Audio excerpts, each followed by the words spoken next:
Hey guys, Brett Weiss here. Welcome to another video. Let's talk 5 more hidden gems for the ColecoVision, my favorite vintage console of all time. Love me some Coleco, and if you do as well, you might consider picking up a copy of classic home video games 1972 through 1984. I will be happy to sign a copy and mail it to you. U.S. residents, shipping overseas is really expensive, but U.S. residents can get a copy of this direct from me, and I will personalize the autograph however you want at no additional fee. I will put a link in this video for more information on that. All right, 5 more hidden gems for the ColecoVision.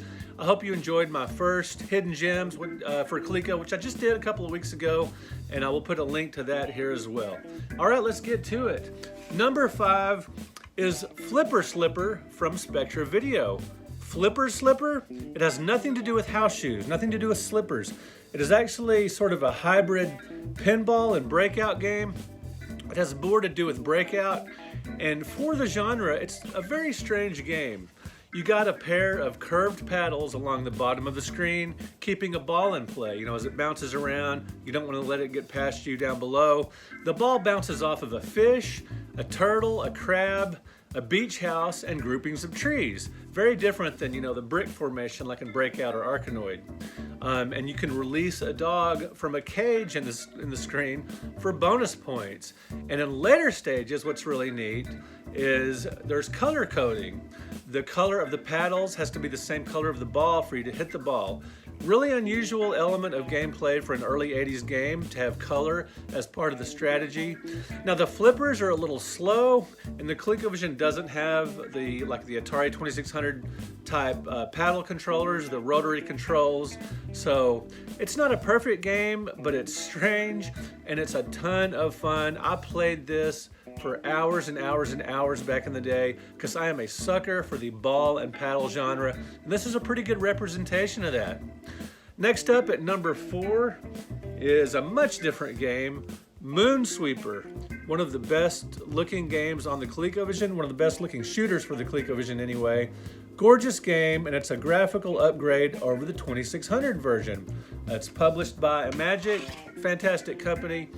Has great looking outer space scenery, which is a beautiful representation of Saturn. And I've told you guys before, I love Saturn in games. It just looks so cool. It's such a great looking planet with the ring, and it just looks really cool in video games. There are a number of them, and another one in this lineup of games. You fly through space, shooting enemies, landing on moons of various colors to rescue miners, and you're flying through space, but then when you land on the moon, you're flying along the surface. You avoid towers, comets, meteors, space debris, orbital launchers. It is super exciting to land on the planet, and it's exciting as well to take off to go back into space.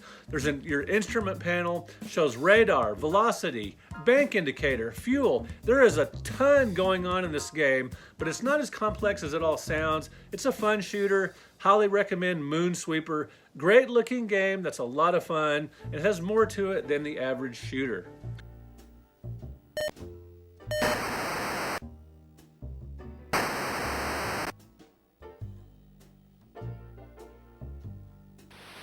Next up at number 3 is Nova Blast, another Magic game.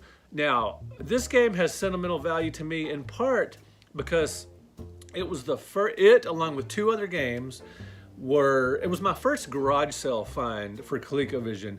But I distinctly remember getting Nova Blast for $1 because I'd never heard of it, I don't think, before I had found it at the garage sale. So it was really exciting to get a game just for $1.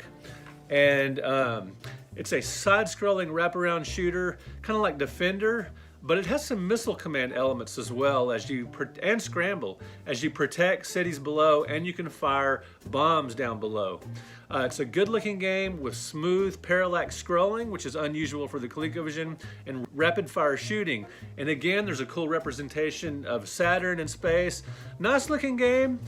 You shoot 8 types of airborne enemies, which is nice, and you drop bombs on water walkers as they're approaching the domed cities that you protect down below. Now, one really interesting element of this game is you beam energy into your ship. Like, you can fly over these energy things, and you beam energy onto your ship that you can transfer over to domed cities that are running low on energy to protect them. This is really interesting, and when I played it years ago, I thought this was kind of a tedious element of the game, but playing it now, and just it adds a bit of depth to the game. I like that aspect of the game. I like that you can do this unusual strategy. And just in general, the game has a little more strategy than your typical side-scrolling shooter, in that you protect the cities and you shoot fast action, rapid fire straight ahead, and you drop bombs below. Pretty cool game, Nova Blast.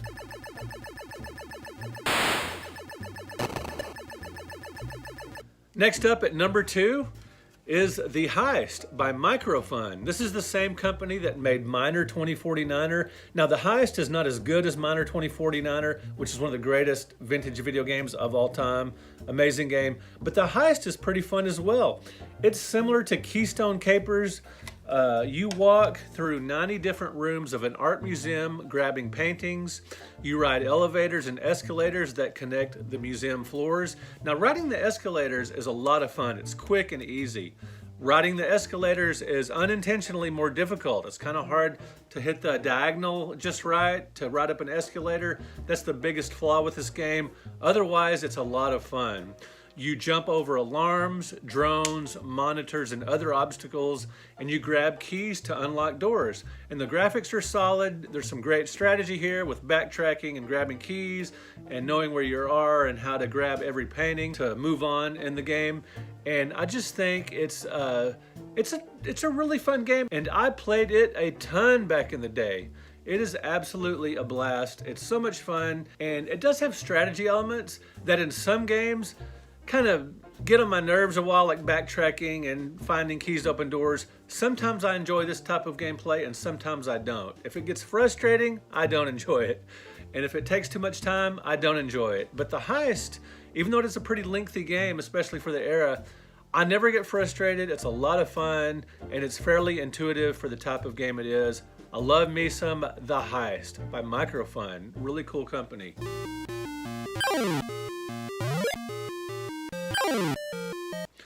All right, next up at number 1 is BC's Quest for Tires.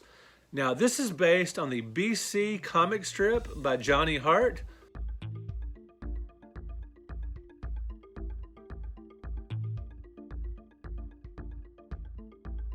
Do you guys know what comic strips are? Just kidding, that you'll find in newspapers or these days more often online. This comic strip came out in 1958, and it's interesting that they actually made a ColecoVision game on this based on this comic strip. Now, it's not exactly an obscure comic strip. BC is syndicated in a ton of newspapers, and the name BC's Quest for Tires is sort of a take on the movie Quest for Fire. And this is an early side-scrolling platformer. It's based on a computer game, but very unusual type of gameplay for this era. As Thor, the main character in BC, you ride a caveman wheel, you jump over rocks, lava pits, and other obstacles, and you can even duck under tree branches. It was very unusual for you to be able to duck in games in the early 80s. Fat Broad and other characters from the BC comic strip appear in this game. There's changing scenery as you go. You can speed up and slow down, which is also really unusual for the time.